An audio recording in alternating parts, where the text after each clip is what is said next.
የኦርቶዶክስ ክርስትና ይነሳ የሚል አዋጅ ወጣ ለደቡብ በሙሉ ከምባታ፣ ወላይታ፣ ሲዳማ በሙሉ የደቡብ ከሸዋ ወደዚህ ያለ ሁሉ ክርስትና ኦርቶዶክስ ቤተክርስቲያን አባል ይሁን የሚል ትእዛዝ ወጣ። መጽሐፍ ቅዱስ እንግዲህ ሲናገር በሐዋርያት ሥራ ምዕራፍ 4 ላይ ቅዱሳን በጊዜው ያመኑት በአንድ ልብ፣ በአንድ ነፍስ፣ በአንድ መንፈስ ይመላለሱ ነበር ይላል። በዚያን ወቅት እናንተ አብራችሁ ቅዱሳን ህብረት ነበራችሁ ወይ? በሆሳዕና 2 ሰዎች ሞቱ። ከተማውን ያራክሳሉ፣ ሬሳቸውን ሌላ ቦታ ይወሰዱ ሲባል የአካባቢ ክርስቲያኖች ወደ ገጠር ወስዶ ሆሳዕና ላይ የሞቱትን በገጠር ወስዶ ቀበሯቸው። በዚያን ወቅት እንደዛ ስደት እያለ ክርስቲያኖች የተሰደዱ እየታሰሩ እርሶ እንዴት ለወንጌል አገልግሎት አገልጋይ ለመሆን እንዴት ወሰኑ? እንዲወስኑ ያደረጉትስ ምንድን ነው? አባና አላ የሚባሉ ጠንቋዮችን ነው። እስከዛሬ ድረስ ደግሞ ያላቋረጡት ልምድ አሉት?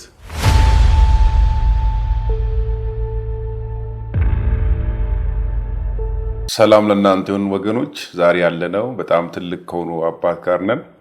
ብዙ ስራ ይሰሩ፣ በወንጌል ብዙ ተጋድሎ ያደረጉ አባት ጋር እንገኛለን። የምንገኘው ደግሞ በዱራሜ ከተማ ነው።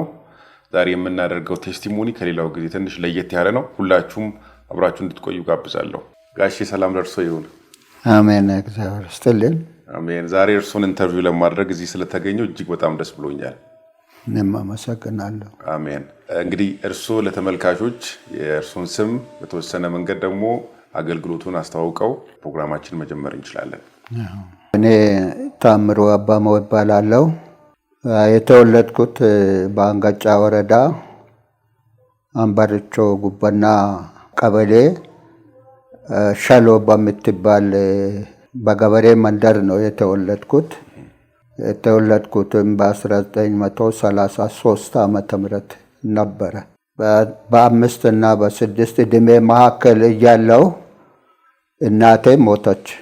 እናቴ ስትሞት አክስቴ የአባቴ እህት ለቅሶ ትመጣና ለቅሶ ጉዳይ ሲያልቅ እኔን ይዛ ወደ ቤቷ ሄደች።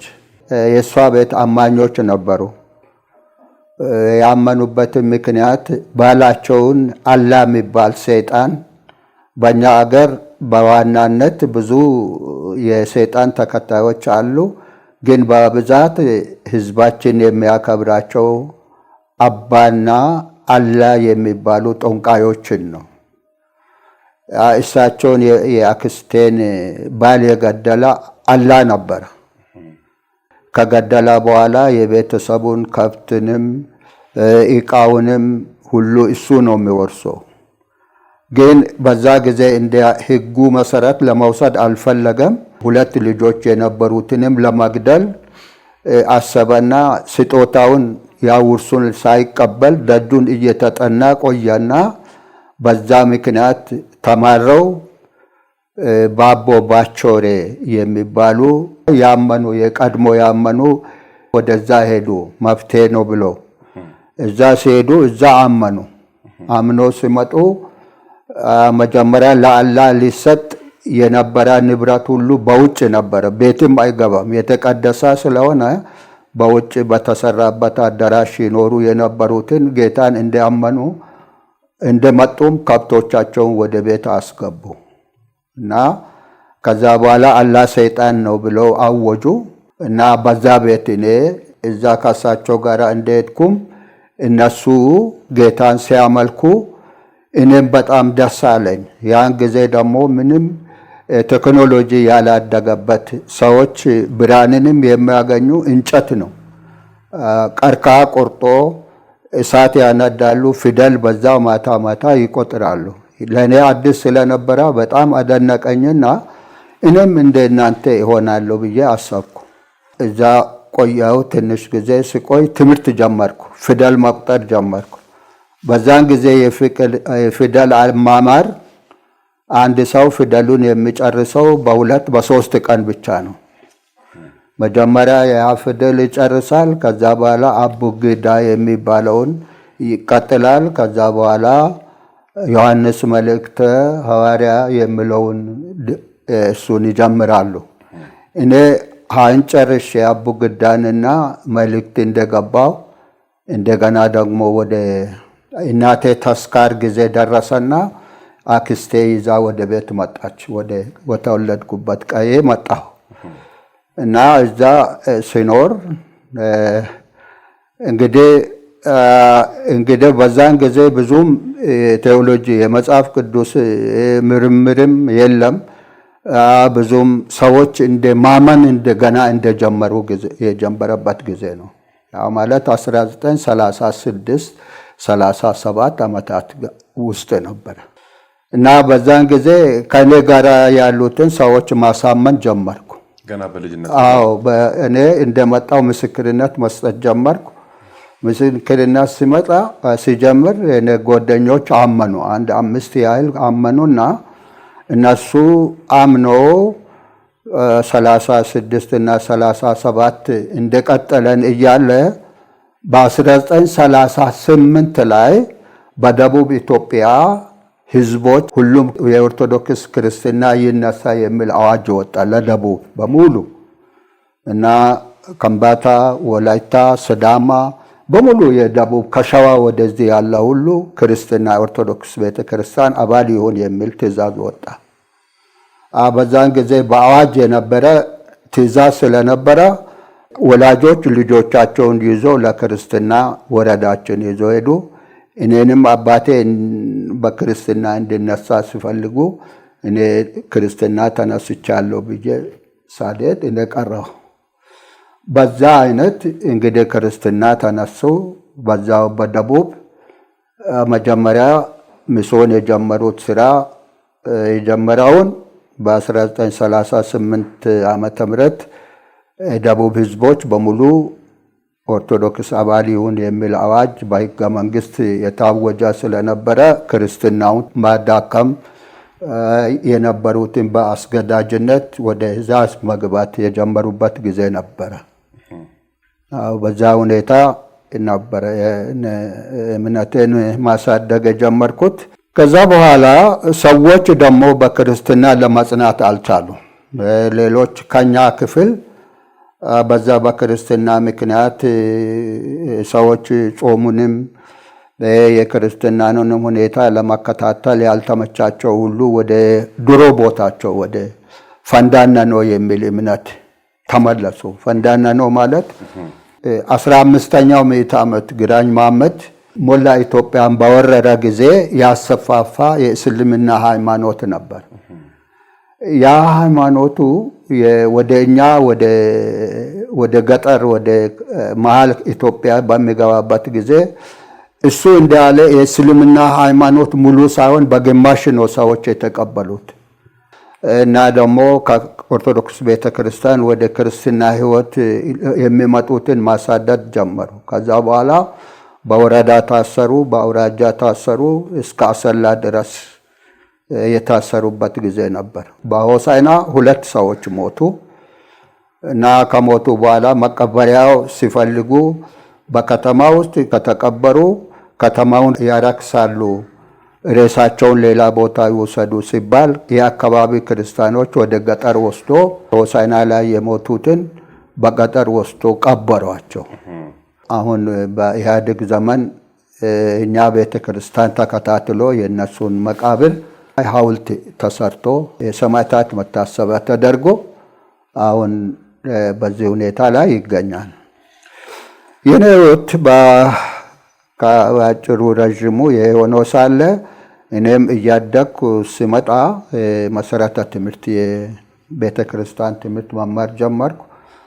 ከዛ በኋላ በአውራጃችን ላይ የሚስዮን ትምህርት ቤት ዱራሜና ቦብቾ ስለነበረ የተከፈተው ቦብቾ ስለነበረ ቦብቾ መጽሐፍ ቅዱስ ትምህርት ቤት ሄጃለሁ እና እዛ ቦታ ተምሬ መጥቼ በገዮጣ ማህበር ላይ የመጀመሪያ ወንጌል ስብከት ጀመርኩ እና ስብከት 1-2 ዓመት ያህል ከሰራው በኋላ እንደገና ደግሞ ከምባታና ሀዲያ ቤተክርስቲያን ትምህርት መሰረተ ትምህርትን ለማስፋፋት ብሎ ታስቦ 2 ሰዎች ተወክሎ 100 ትምህርት ቤት መሰረተ ትምህርት ቤቶች ከመንግስት ፈቃድ አገኙ። ካገኙ በኋላ ፈቃዱን አምጥቶ በአውራጃ ሲያካፍሉ ወደ 81 ትምህርት ቤቶች ተከፍቶ ቤተክርስቲያን በምሽግዳ፣ በአሽራ፣ በዶንጋ፣ በእልጌራ፣ በጠንባሮ፣ በድንቃ፣ በገዮጣ፣ በሊሞ በእነዚህ ቦታዎች የመጀመሪያ ቃለ ሕይወት ቤተክርስቲያን መሰረተ ትምህርት ከፈተች። በዛ ቦታ ደግሞ የመጀመሪያ አስተማሪ ሆኜ ያስተማርኩበት በገዮጣ ነበር። የደርግ መንግስት ደግሞ የግል ትምህርት ቤቶች ለመንግስት ይሁኑ ሲባል መንግስት ወረሰ። አሁን ወደ ገዮጣ ላይ ለመቻ በሚባለው የመንግስት ትምህርት እስከ 12ኛ ድረስ የተከፈተ አለ። በዚያን ወቅት እንደዛ ስደት እያለ ክርስቲያኖች የተሰደዱ እየታሰሩ እርስዎ እንዴት ለወንጌል አገልግሎት አገልጋይ ለመሆን ስነ መለኮት ትምህርት ቤትም ገብቶ ለመማር እንዴት ወሰኑ? እንዲወስኑ ያደረጉትስ ምንድን ነው? ስደቱ የመጣው በዛን ጊዜ በእድሜ ያረጁትን ሰዎች አባወራዎችን ነው ይዞ ሄዱ። ከዛ በኋላ የነሱን ነገር ይከታተላሉ እንጂ እኛ ከታች ደግሞ የመንፈስ ቅዱስ እሳት በአገሩ ላይ ይነድ ነበር እና እንደ ዛሬ ወንጌላውያን መላክ ሳይሆን እንግዲህ ያመና ሁሉ መልእክቱን ይዞ ወደ ሰፈር ወደ ቤተሰቡ ሁሉ እየደረሰ ነበር።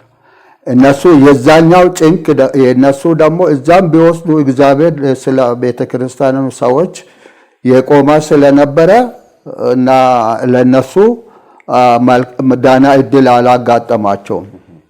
ቢከሱም ችግር ነበረ እና ስለዚህ እኛን ያገደ ነገር የለም። የበለጠ የመንፈስ ቅዱስ ስራ በከፍተኛ ያድግ ነበር። እንደገና የቀሩት ሰዎች ደግሞ ማህበር አቋቁሞ ቤተክርስቲያናት እየሰፉ እና ስራው በሰፊው ይሰራ ነበር። በዛ እድል ለመማርም ለማመንም ችግር አልነበረም። ማለት ስደት እንደ ውሃ እሳትን እንደሚያጠፋ የሚያጠፋ ነገር አይደለም። በውሃ ላይ ጋዝ እንደተጨመረ ነው የሚሆነው። የበለጠ ይሰፋል እንጂ ስደት እምነትን የሚያቆም አይደለም። በዛ ጊዜ አልቆመም ነበር እና ትምህርት ቤቶች ይማሩ ነበር፣ ሰዎች ያምኑ ነበር እና እንደዛ ይሆኑ ነበር። በዛ ሁሉ መልካም እድል ያመጡልን የእስራኤል ሚስዮናውያን ነበሩ። ሚስዮናውያን በ1920 ዓመተ ምህረት በታኅሳስ ወር ጌታ ልደት ጊዜ ገቡ። የመጀመሪያ ንጉስ ምኒልክ ሞቶ በቦታው ንግስት ዘውዲቱ ነበር የተተካች እና ደግሞ እንዲራሴነቱ ኃይለ ሥላሴ ነበሩ። ነገር ግን ያም ቢሆን በዛን ጊዜ እንደ ማዕከላዊ መንግስት አልነበረም። በየአውራጃው ያሉት ናቸው ስፍራ ይዞ የሚገኙ። መልእክት ይመጣል። መወሰንና ምን ማድረግ የሚችሉት በየአውራጃ ያሉ ስለነበረ ሚስዮናውያን አዲስ አበባ ሲገቡ እና ወዳው እንዳሰቡት የፈለጉበትን ሊሄዱ አልቻሉም። ምክንያቱም ትምህርት ሚኒስቴር ሚስዮናውያን ትምህርት እንዳይከፍቱ ይቃወም ነበር። ኦርቶዶክስ ደግሞ እንዳይሰበክ፣ ኦርቶዶክስ ቤተክርስቲያን ሰዎች ደግሞ ወንጌል እንዳይሰበክ ሚስዮኑ የትም ከአዲስ አበባ እንዳይንቀሳቀሱ ያደርጉበት የነበረበት ጊዜ ነበር። ስለሆነ እነሱ ወደ ደቡብ ለማምጣት ቢፈልጉም ያ ሁኔታ በዛን ጊዜ ኦርቶዶክስ ቤተክርስቲያን ከመንግስት አስተዳደር ውስጥ ከፍተኛ ቦታ ስለነበራትና ትምህርት ሚኒስቴር አንዱም አካል ስለሆነ ሁለቱ ኃያል መሪዎች ድርጅቶች የነበሩበት ስለሆነ እድል ለማግኘት ስላልቻሉ ወደዚህ ወደ ያሰቡበት ሳይሄዱ አዲስ አበባ ሁኔታውን እያሻሻሉ ቆዩ እና በዛ ጊዜ ግን ሁለት ሰዎች ለሚስዮናውያን ወንጌልን ይዞ ትምህርት እንዲከፈት ሆስፒታል እንዲከፈት ይመኙ የነበሩ ቀዳማዊ ኃይለ ሥላሴና በዛን ጊዜ ጠቅላይ ሚኒስትር የነበረ ጌታውን ወልደ ሥላሴ የሚል ጠቅላይ አስተዳዳሪ ነበሩ። እሳቸው በፈረንሳይ ትምህርት ቤት ጃንሆይ በፈረንሳይ ትምህርት ቤት ያ ሰውዬ ደግሞ እንደዚህም ከነሱ ከሚስዮናውያን አዲስ ትምህርት እየተማሩ ስለነበረ ትምህርት እንዲሰፋና ሚስዮናውያን ትምህርትን እንዲያስተምሩ ወንጌል እንዲሰበክ ቢመኙም ሁኔታው አልተመቸም። በቤተ መንግስት ያሉ መኳንንቶች ያንን ከዘውዲቱ ጋር ሆኖ የነሱን መንገድ በጣም ያጣብቡ ስለነበረ ሳይሆን 2 ዓመት ቆየ። ከዛ በኋላ 2 ዓመት ጊዜ ሁዳዴ ጦም ገባ። በየካቲት ላይ በጣም ጠባብ ፈቃድ ተሰጣቸው። ዶክተር ቶማስ ላምቤ የተሰጣ ፈቃድ እንደ ጥናት ጉዞ እና እንደ ቅኝት እንዲያደርጉ ወደ ደቡብ በኩል አረማኔ ስለሆነ ወደዛ በኩል ሄዶ ትምህርት ቤቱን ቢከፍቱ ትምህርት ብቻ ይማሩ፣ ወንጌል እንዳይሰበክ፣ ሌላ ነገር ቤተክርስቲያን ስብከት እንዳይኖር የሚል እንትን ነበር ትእዛዝ የተሰጣቸው። በዚያ አይነት መጥቶ በዚያ ዓመት ሲመጡ ወደ ጅማ ለማሄድ ነበር። ጅማ ለማሄድ ሄዶ ከአዲስ አበባ እንደወጡ መንፈስ ቅዱስ ወደ ከምባታ ወደዚህ ወደ ወላይታ ወደ ሲዳሞ እንዲሄዱ አመራቸው። መንገዱን ተሳስቶ ወደ ስልጢ ገቡ። ከስልጢ ወደ ከምባታ ተሻገሩ እና ከምባታ ሲሻገሩ መጀመሪያ ጊዜ ዶክተር ቶማስ ላምቤ በወለጋ በነበሩ ጊዜ አስተዳዳሮች እዛ ከሱ ጋር የሚተዋወቁ ነበሩ። ግን በኋላ እነሱ ወደ ደቡብ መጡ። ደጃች መሸሻ የሚባሉ ሆሳይና፣ ደጃች ይገዙ የሚባለው ወላይታ፣ ራስ ብሩ የሚባለው ሲዳማ ተዛውሮ ነበር። በዚህ በነበረ ቁርኝት እንዲህ ሲተላለፉ ወደ ከምባታ ሲመጡ ደጃች መሸሻን አገኙ። ደጃች መሸሻ በሆሄታ ዶክተር ቶማስ ላምቤን ተቀበሉ። ከዛ በኋላ ምንድነው ብሎ ወደ አገራቸው ስልክ የላኩት እና በትግላችን ከምባታ አውራጃ ገብተን እግራችን አቁመናል የሚለው እኔም በጻፍኩት መጽሐፍ ላይ ይህንን ኮቴሽን ጠቅሻለሁ። እግራችንን በቤተሰቦቻቸው ሲያወዙ ከአዲስ አበባ ወጥተን ወደ ከምባታ አውራጃ ገብተን ሆሳይና ገብተን እግራችን እዛ አሳርፈናል፣ ጸልዩልን የሚል ነበር። በኋላ ጥቂት ጊዜ እንደቆዩ እና ወደ ወላይታ ሄዱ። ከወላይታ ወደ ሲዳማ ሄዱ። ወላይታ ደጃች ይገዙ ተቀበሏቸው እና ሲዳማ ሲሄዱ ሲዳማ ላይ ራስ ባልቻ ነበሩ። እሳቸው ግን ከኃይለ ሥላሴ ጋር እንትን ስለነበረ ቦታው ክፍተት ነበረ። ወዳ እንደሄዱ በሲዳሞ አልተቀመጡም። በአንድ ቦታ በትእዛዝ ቁጭ አሉ። በኋላ ራስ ብሩ መጥቶ ቦታ ሰጠዋቸውና በሶስቱ ጣቢያ መሰረቱ። 1920 እስከ 1928 ድረስ ከሰሩ በኋላ በዛ መካከል አባ ጎሌም አመኑ። አሁን ወንጌል እና ከከምባታ ወደ ወላይታ፣ ከወላይታ ወደ ከምባታ ወደ ሲዳማ መሸጋገር ጀመረ። ቤተክርስቲያን ኃይሏን እያደራጀች ወላይታም እዛ ታደረጉ። በዛ መካከል ደግሞ የጣላ ጦርነት ገባ። ጦርነት 8 ዓመት ከገባ በኋላ ሚስዮናውያን ወደ ሀገራቸው ተመለሱ። ከዛ በኋላ እነሱ ወደ 5 ዓመት እዛ ቆዩ እና እስከዛ ድረስ ቤተክርስቲያን እዚህ ደግሞ በጣም ሰፋች እና እንደዚህ በመሆን ለዚህ በደቡብ ኢትዮጵያ መጀመሪያ ጊዜ ወንጌልን ለማድረስ ታላቅ እግዚአብሔር የተጠቀማት ቃለ ሕይወት ቤተክርስቲያን ነች እና በኋላ ኖርዌጂያን ገቡ እና ሉተራንንም በቦረና በኩል ገቡ እንጂ ከወዲህ በሙሉ እና ቃለ ሕይወት ነበረ የወሰደችው። ከዛ በኋላ አድቬንቲስት ቤተክርስቲያን መጣለች እና ሌሎችም ከደርግና ከኢህአዴግ እንደዚህ የሆኑ እንጂ በሙሉ ቃለ ሕይወት ነበረ። ይህንን ደግሞ ሸፍና የነበረ በዚህ አይነት ነው ቤተክርስቲያን ለማደግ የቻለችው። በጣም ድንቅ ነው። እግዚአብሔር የተመሰገነ ይሁን። በዚያን ወቅት ቤተክርስቲያን እንዲሁም ደግሞ በግለሰብ ደረጃ ፈተና የነበሩ ቻሌንጅ የነበሩ በጣም አስቸጋሪ ሁኔታዎች በዚያን ወቅት የነበሩ አስቸጋሪ ሁኔታዎች ወይም ደግሞ ቻሌንጆች ምን ነበሩ? በዋናነት የመሬቱ ስርዓት ትክክል የደቡብ ህዝቦች የመተዳደሪያቸው ግብርና ነው። ግብርና ከመሬት ነው የሚሆነው። መሬት ደግሞ ለመሬት ምኒልክ ሲወስዱ መሬትን በተለያየ መልክ ነው ያከፋፈሉ እና ጋሻ እያሉ በተለያዩ ስሞች ስላስቀመጡ የባለቤትነት መብት በመንግስት እጅ ብቻ ነበር እና አንዱ ለነፍጠኞች ስጦታ ህዝቡንና መሬቱን የተሰጣቸው ጋሻ ተብሎ በዛ ይኖሩ ነበር። በግል የሚሰሩት ደግሞ በዋናና ጭሰኛ ተብሎ ደግሞ ይገመት ነበር።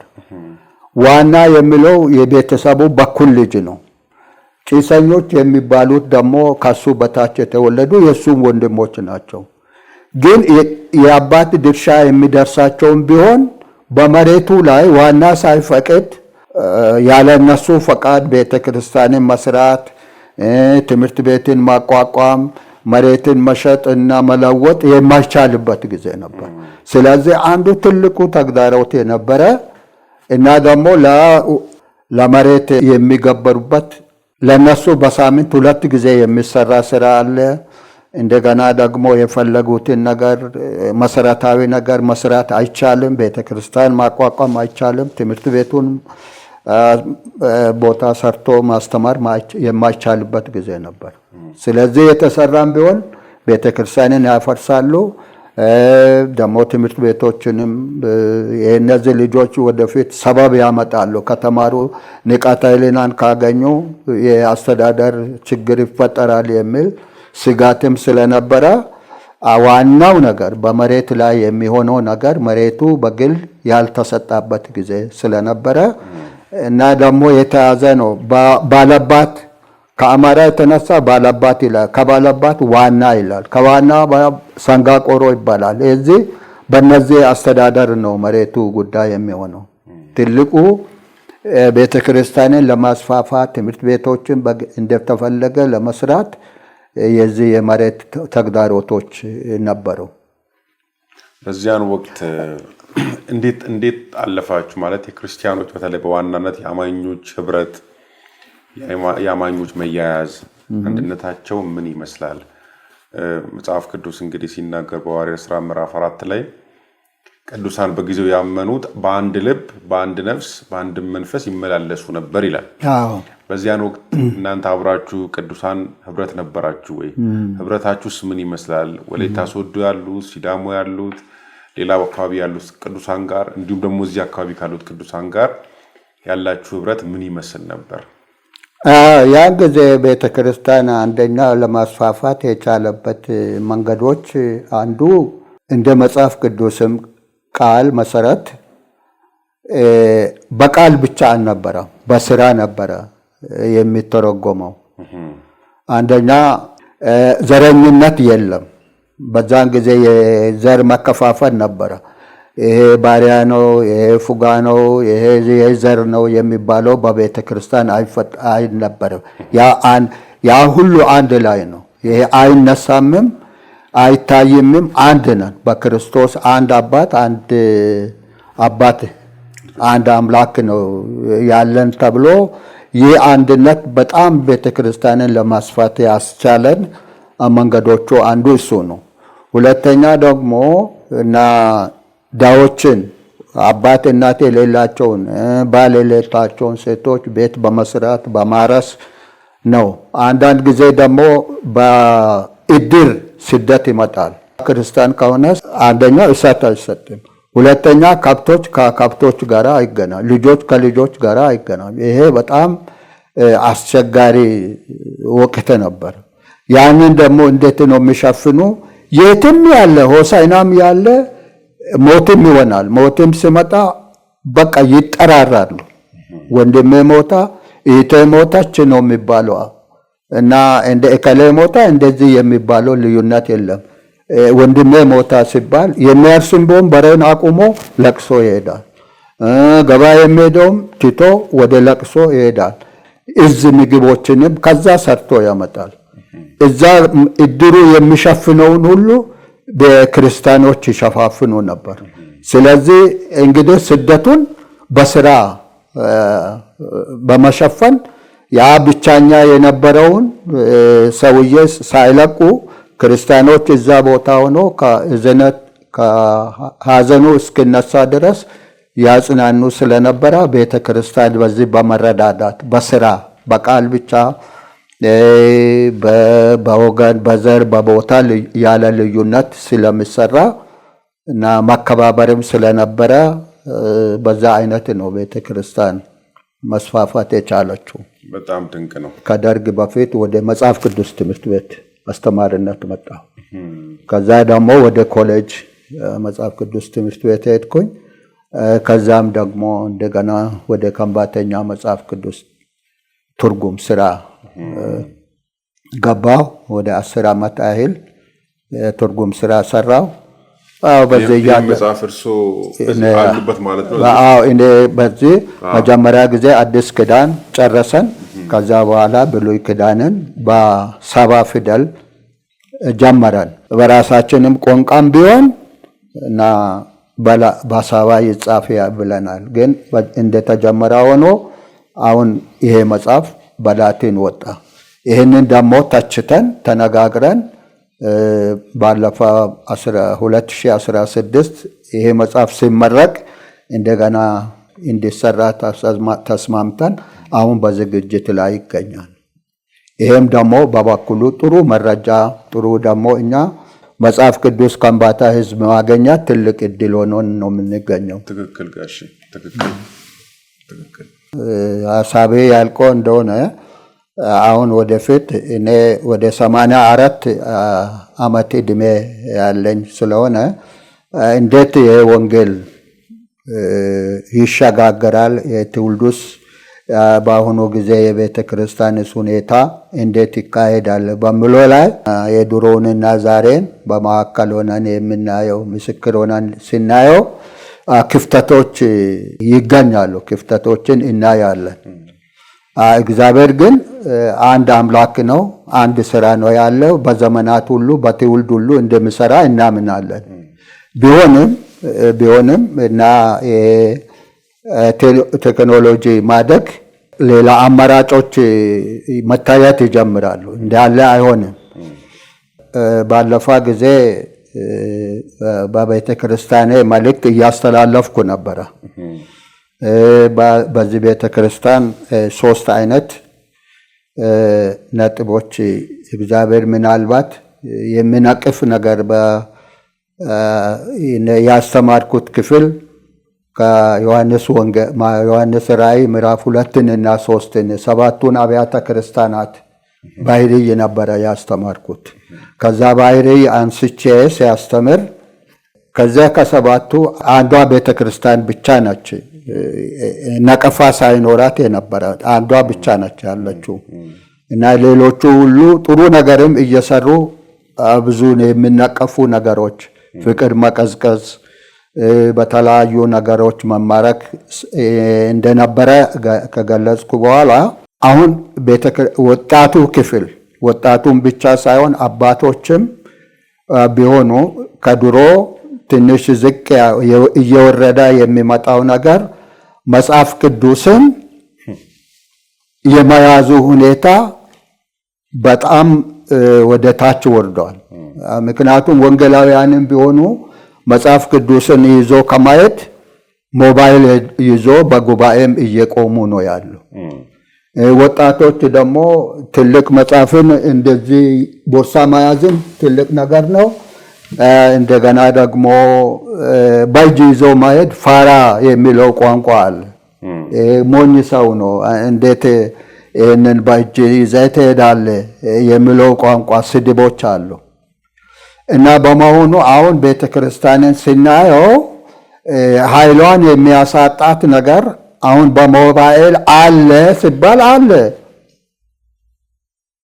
ሞባይል ዋና የመጽሐፍ ቅዱስን የሚወክል አይደለም። ለታሪክነቱ ተጽፏል እንጂ መጽሐፍ ቅዱስ አይደለም።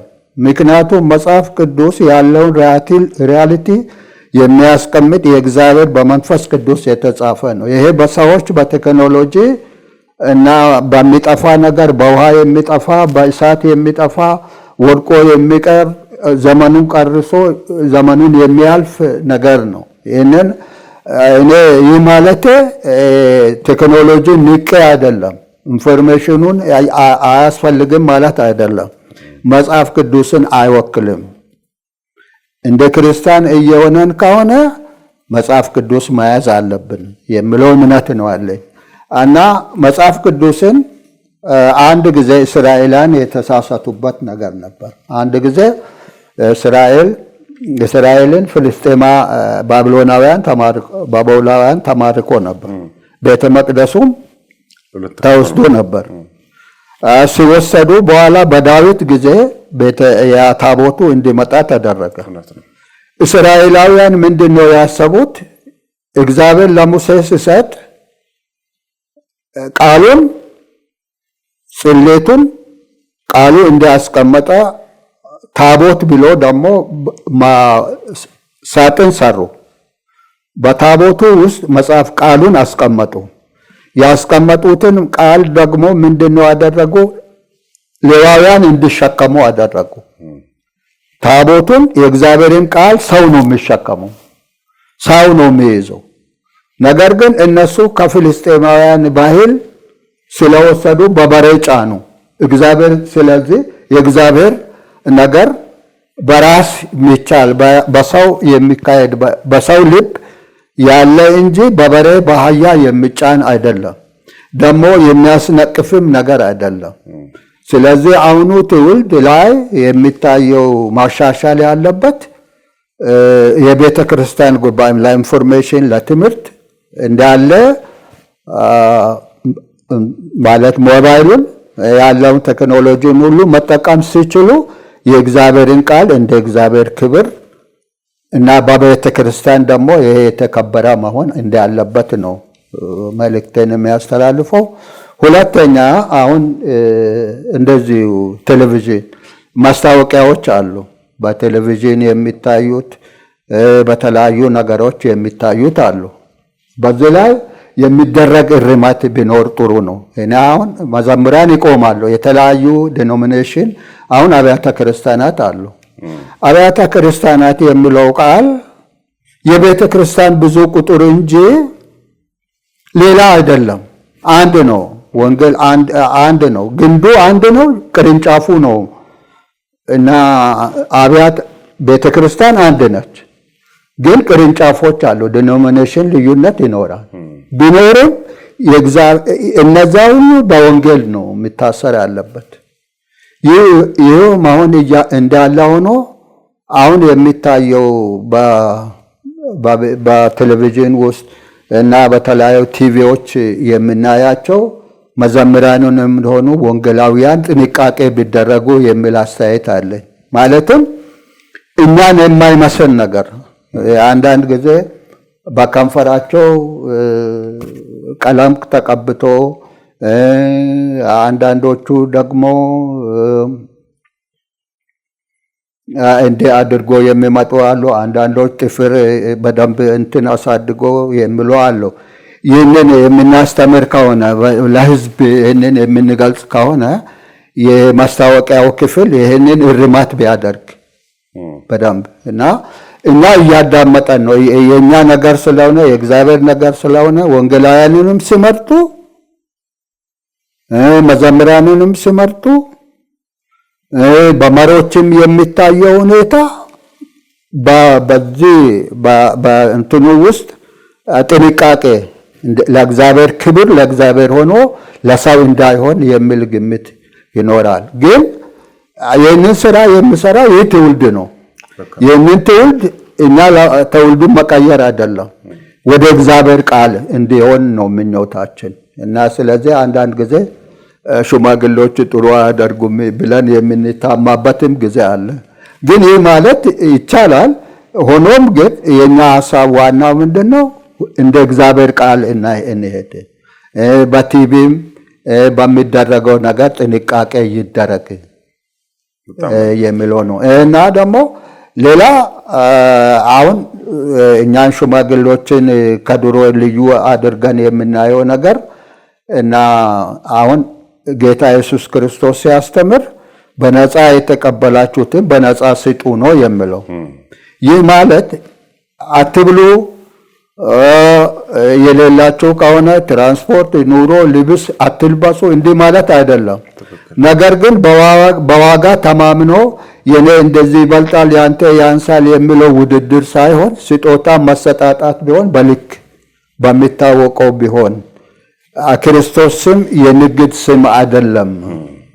እና ደግሞ አሁን በዚህ አካባቢ ከምባታ ብዙ ክርስቲያኖች ስላሉ አንዳንድ ቦታ ማስታወቂያውን እናያለን። አንድ ሰው ቆሞ የዓለም አቀፍ ቤተክርስቲያን ይላል። እሱ ቤተክርስቲያንም ሰውም አባልም የለውም፣ ብቻው ነው። አንድ ሰው አለቃ እንደዚህ ያሉ ስሞች ይሰየማሉ። ያ ደግሞ ለመቃወም አንችልም። መንግስት ደግሞ ያንን ፈቃድ ሰጥቷል። እና እኛ በይሄ አይነት ድርጊቶችን አብያተ ክርስቲያናትን ቢሆን ወይም የተለያዩ ድርጅቶቹ ምዕመናኑን አባሎቹን ቢያስተምር እኛ ብንሄድም የእግዚአብሔር ቃል አይሞትምና የሚለው አስተያየትም አለኝ። ትክክል። እርስዎ አሁን ይህንን ሲያዩ ምን ይሰማዎታል? የተለያዩ ነገሮች በቴሌቪዥን መስኮት ላይ የሚመለከቱት ነገሮች ውሃ ይሸጣል፣ ዘይት ይሸጣል፣ ጨርቅ ይሸጣል። እንዳሉት ደግሞ በተለያየ ቦታ ላይ ዓለም አቀፍ ቤተክርስቲያን ተብሎ ተከፍቶ ብዙ ሰዎች ይዘረፋሉ፣ ብዙ ውሸቶች ይካሄዳሉ እና ይህንን አሁን ሲመለከቱ ምን ይሰማዎታል? አሁን እንደኔ ቢሆን ይሄ አይነት ቤተክርስቲያንን እጅግ ያዳክማል ብዬ አስባለሁ። በአንድ በኩል ደግሞ አሁን እናንተንም በማየቴ በጣም ደስ ብሎኛል። ለምን አሁን ሽማግሌዎች የተጣሉበት ጊዜ ነው። በመንግስትም ደረጃም ቢሆን በቤተ ክርስቲያንም ቢሆን የድሮ የሚያውቁትን የድሮ አባቶችን መጠየቅ፣ እንዴት አገሪቱ እንዴት አደገች፣ ቤተ ክርስቲያን እንዴት አደገች፣ ትውልዱ እንዴት ያድጋል፣ የጥንት ሰዎች ልጆቻቸውን ቤተሰቡን እንዴት አሳደጉ የሚለውን የተሻለውን ለመምረጥም ቢሆን ማወቅ አለበት። ያ ዕውቀት ነገር የለም። አሁን ግን አንድ ተስፋ አድርጌ የሚደሰተው እናንተ እኔ ጋር ለማምጣት የማያስፈልጋችሁ ነው። እናንተ ባትፈልጉም እግዚአብሔር የግድ እናንተ መርቶታል።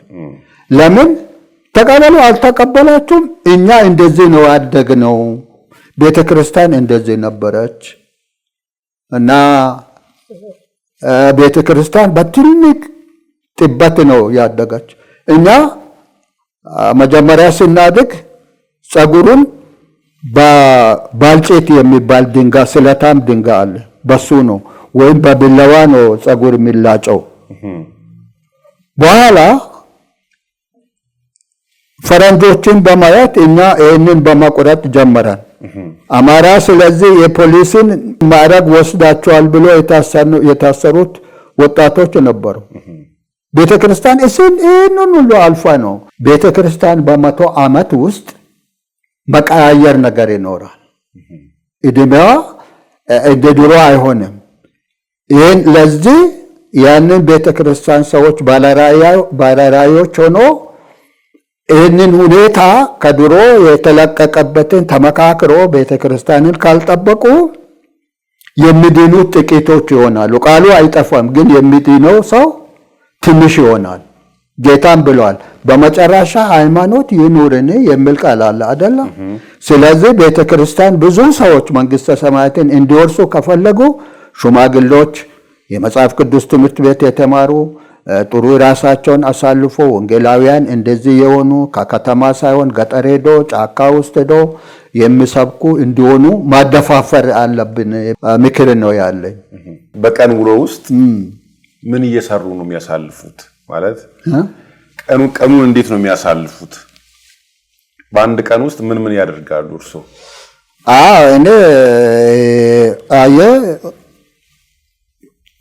ይህ መጽሐፍ 3-4 ጊዜ ነው ቅርሱ እንዳይጠፋ ያረጀበትን ታውቃለህ? ያነበቡት? ያነበብኩት ይሄ አሁን በእኔ እጅ ነው እንትን ያለቀ። መጽሐፍ ቅዱስን ታሪኮችን አነባለሁ ሁልጊዜ። እኔ በቀን እኔ አስተማሪም ቢሆን ትንሽ ለራሴ ቤት ትንሽ ጎሮ አትክልቶችን ምናምን እወዳለሁ እና መጽሐፍ ቅዱስ በደንብ አነባለሁ፣ ታሪክ አነባለሁ። በቀን አንድ ወይ ትንሽ ስራ ካልሰራው ወይንም መጽሐፍ ካላነበብኩ በቃ እኔ ብዙ ነገር የቀረብኝ ነው የሚመስለው። አሁን እያስቸገረን ያለው ምንድነው? ድሮ ጊዜ እኛ በሳር ቤት ነው የምንኖረው። በሳር ቤት ስንኖር ቤተሰቡ ሁሉ በአንድ ሳሎን ውስጥ ነው ኑሮውን የሚያካሄደው። በአንድ ቤት ሳሎን ውስጥ ሲያካሄድ ለጸሎትም ለአንድነትም የሚመች ነው። የጠዋት ጸሎት አለ፣ የቀን ጸሎት፣ የምግብ ጊዜ አለ፣ ማታ ጊዜ አለ። ጠዋት ሲነጋ ዳላ አውላን ብለን የምንለው ጸሎት አለ። አሁን ግን ያ ሁኔታ ተለውጦ ተሻሽሎ አሁን ለእያንዳንዱ ክፍል የሚሰጥ ሆነ። ትምህርት ተስፋፋ። አሁን ወላጆች ከልጆቻቸው ጋር እንደ ድሮ አብሮ መኖር አብሮ መጸለይ አልተቻለም። አሁን በማይመች ሁኔታ ነው ያለ። ምክንያቱም ልጆች የራሳቸው ክፍል አለ፣ የራሳቸው ጥናት ጊዜ አለ።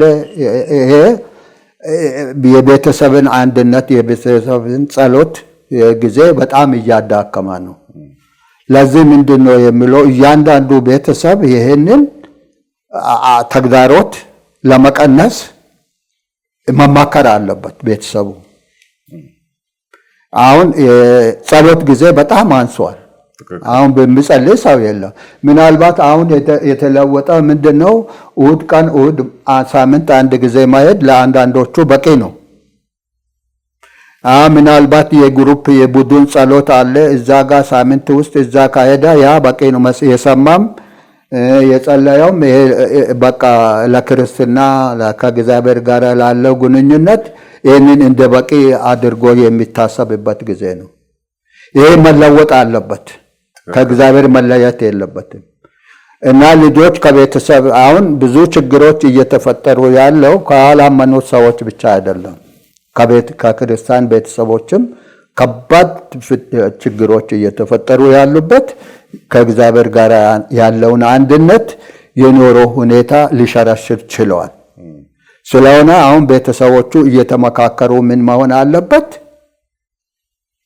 የአንድነት ጊዜ በማታ ጊዜ ቢያንስ በሚመቻቸው ጊዜ ቤተሰብ ወደፊት ለኑሯቸው አብሮ መማከር አለበት።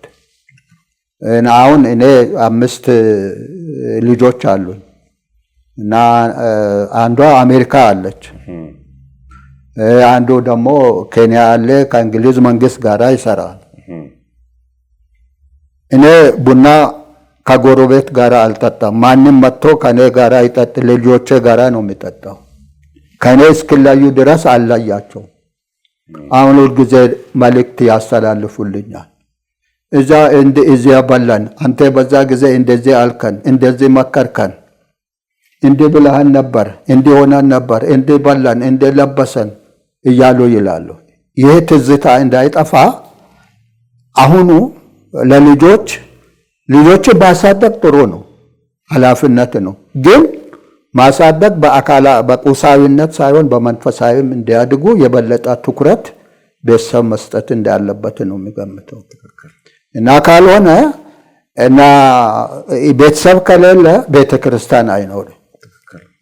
እና ወላጆች እንደወለዱ እንዲያስተማሩ ያህል ወግ ማድረግ የሚያዩት ጥቂቶች ናቸው።